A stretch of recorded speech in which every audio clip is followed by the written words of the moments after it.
what I observed happening in Europe when I was there last was that, well, and you can see this, you don't have to be in Europe to see it, but it's more direct if you're there, is that it's pretty damn clear that the globalist utopians are willing to sacrifice the poor for the sake of the planet.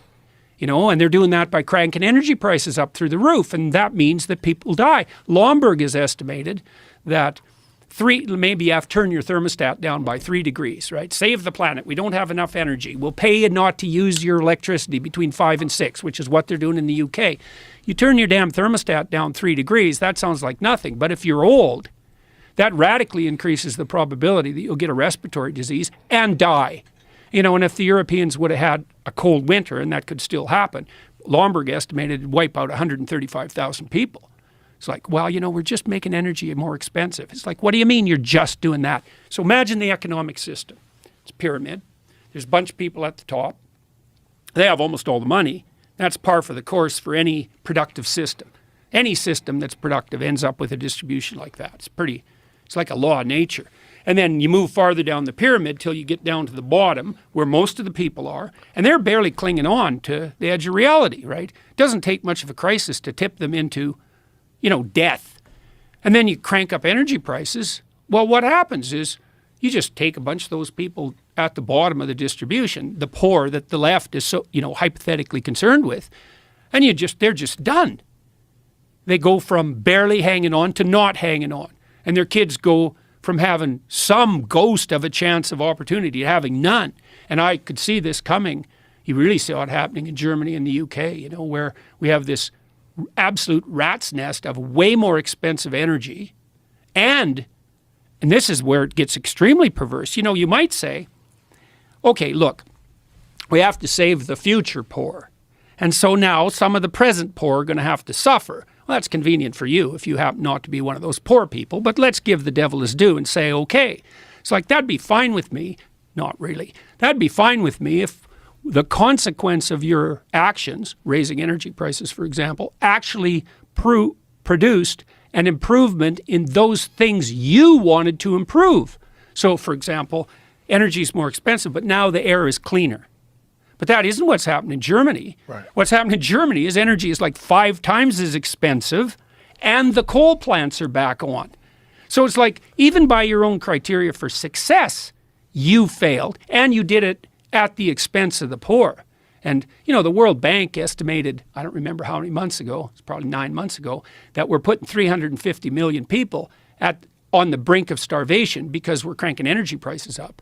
And so for me, it's like, that's 350 million people. That's 3 times as many as the communists killed, in their 6 decades of trying.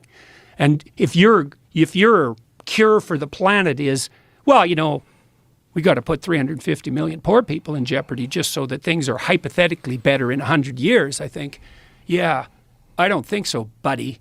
And also, it's a little bit too convenient for me that your prescriptions to save the planet are accompanied by this insistence that the only way forward to that is to give you all the power.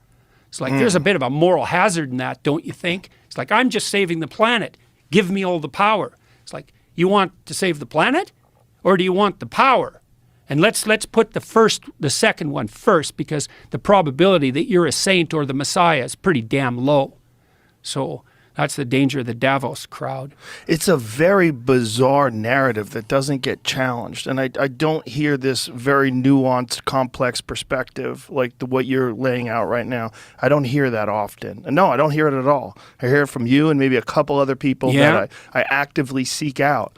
But you would think that when you're dealing with such a complex issue that you would want to see the most brilliant minds think out, how does this play out? Yeah, like okay.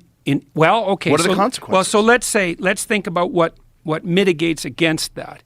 Okay, so first of all, young people are looking for a productive and visionary pathway forward. We already covered that a bit. But then there's a dark side of that too, and the dark side of that for everyone is that our reputations are very important to us. They're our most crucial currency, and what that means is that we're tempted to elevate our reputations in an undeserved manner, and we do that to gain social status with very little work, and so we're tilted towards being tempted by theories that provide us with an easy way forward to that. And so one is, well, I'm a good person. Well, how do I know that? Well, I'm concerned about the planet.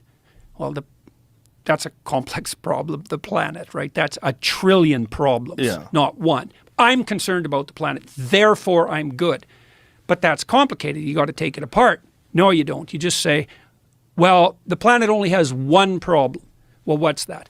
Untrammeled industrial activity and the rapacious nature of the consumer. Okay, what's the output?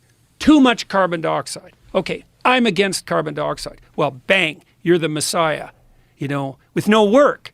And then someone like Lomberg comes along and says, hold on there, guys. We got like 30 problems, not one. And we need to rank order the problems, and we need to do a differentiated analysis. And your idiot interventions are going to cause nothing but unintended consequences. And no one wants to hear that because, number one, it's complicated. You got to read the damn book and you got to think through his arguments. And number two, well, now where are you going to get your cheap moral virtue? You can't just be the messiah by waving a banner that says, I don't like carbon dioxide. And so that runs against a very, very deep narcissism. And so that's part of what stands in opposition to people, especially people like Lomberg. And that's accentuated by social media. Yeah, definitely. Like greatly. Yeah. Well, social media is a great place to garner unearned social reputation. Yeah. I mean, it can be gamed, and it is gamed. And we also even know the nature of the people who game it. There's a whole emergent psychological literature concentrating on dark tetrad traits. So